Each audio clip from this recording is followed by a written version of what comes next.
Hi, everyone. Don Gillis from Emerson. I'm in Sydney, Ohio at the Copeland plant. Excuse me for a second. Let me adjust this. It's Fun Fact Friday. In fact, it's January 8th. It's actually my birthday today. So be nice. No, I'm just teasing. Today, Happy New Year, by the way. Today, I thought we would touch just a little bit on variable speed motors. Okay. Kind of a hot topic and getting hotter by the day and months. Be seeing a lot more of it as time goes on. So hopefully I won't confuse you and maybe help you understand it just a little bit in small pieces at first. More on the things you may or may not need to know when you get out there, but just what is that drive actually doing? What's it doing? So you can have a better conversation at the counter with your wholesaler people, your coworkers, and what have you. And hopefully one day, maybe if you're not already, get into management and help you out, maybe earn you a little more pay. So variable speed, let's talk about variable speed. Now you might see VSD, variable speed drives. You might see VFDs, variable frequency drives. The difference is one of them is just over a lot more components, okay? But really, when it comes down to what we're talking about on our compressors, it's basically the same thing. But it gets into, if you deep dive into it, one offers more than the other, and as far as pumps and those kind of things, belt-driven stuff and all that good stuff. So how it works, we've got line voltage coming in. This is our drive, obviously. Line voltage coming in. Now this could be three-phase or it could be single-phase. We're going to take that alternating current coming in, AC, and convert it to DC. There'll be a series of diodes in here, and we're going to clean that up and, again, convert that AC to DC. It rectifies it, and it sends it down here to the DC bus.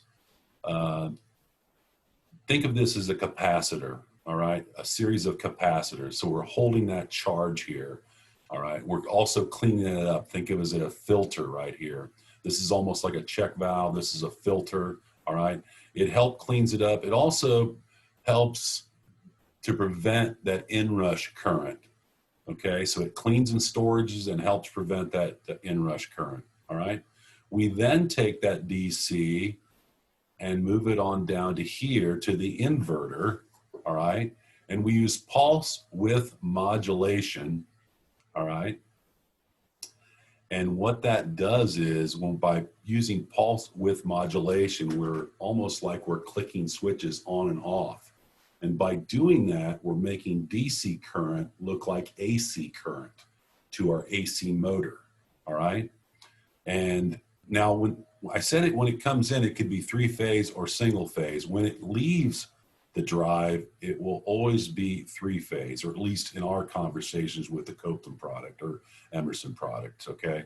And for the conversation today, it will always be three-phase. I don't want to speak for everyone out there, but okay, so this is insulated gate bipolar transistors, and from this point on, I'll be just referring to that as the IGBT, but they're insulated gate bipolar transistors, all right?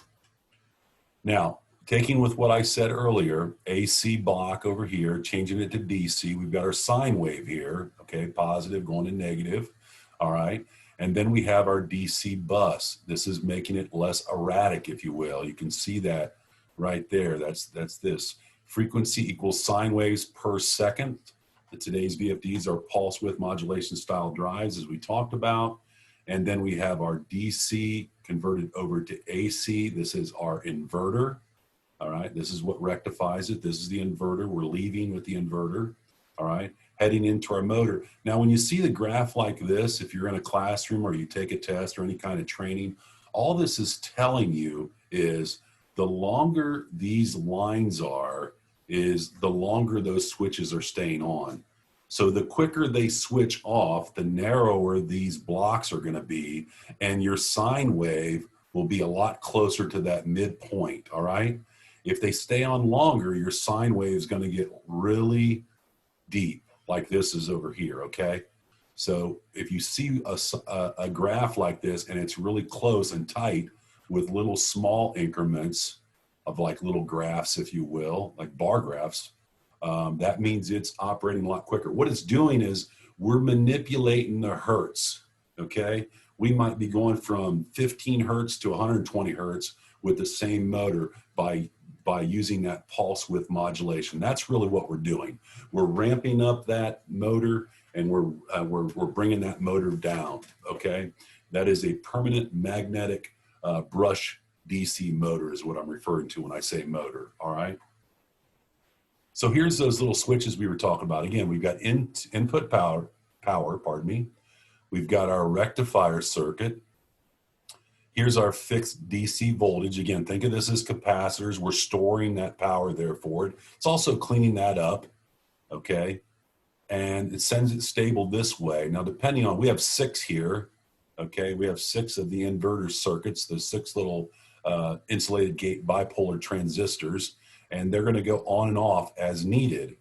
And these switches will open up. Again, this is DC coming in, but when we use that pulse width modulation and it clicks on and off, it actually, the motor, it tricks the motor into thinking it's actually AC, okay?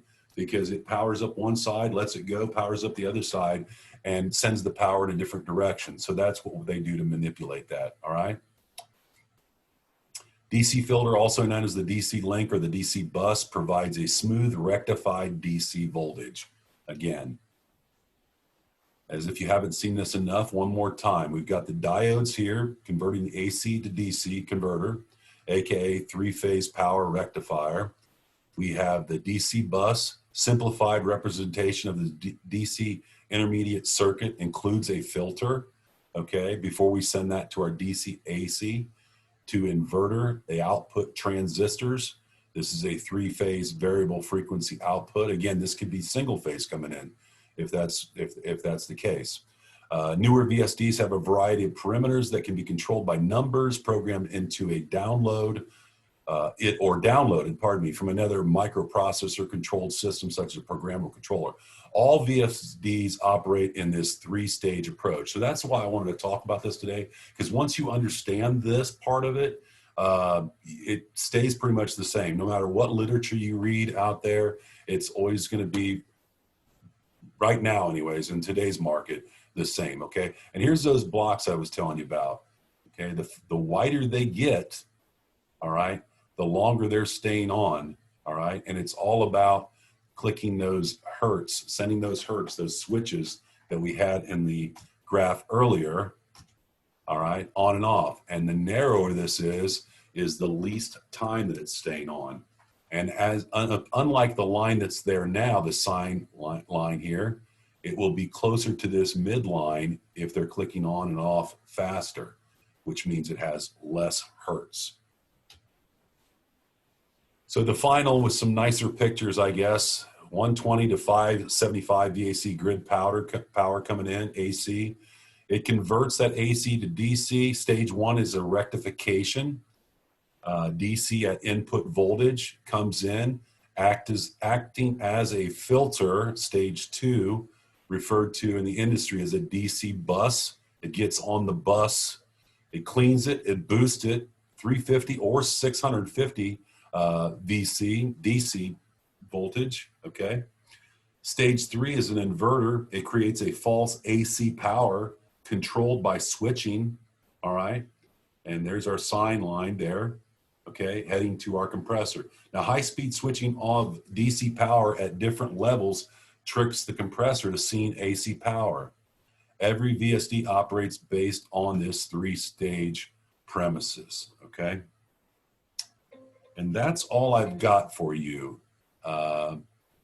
for today. I know that was brief. I'm not going to show you this video because it's rather long. You can go to our video website on YouTube, Emerson, and see our video. I'll tell you what, I'll put this in the comments down below, okay? That's what I'll do, all right? Hey guys, this is Don Gillis. It's Friday.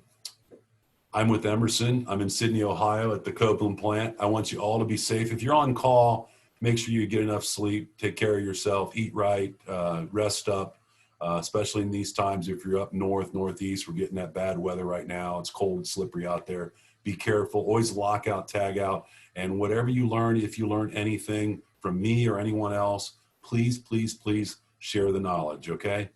I'm Don Gillis, and I will see you next week. Be safe.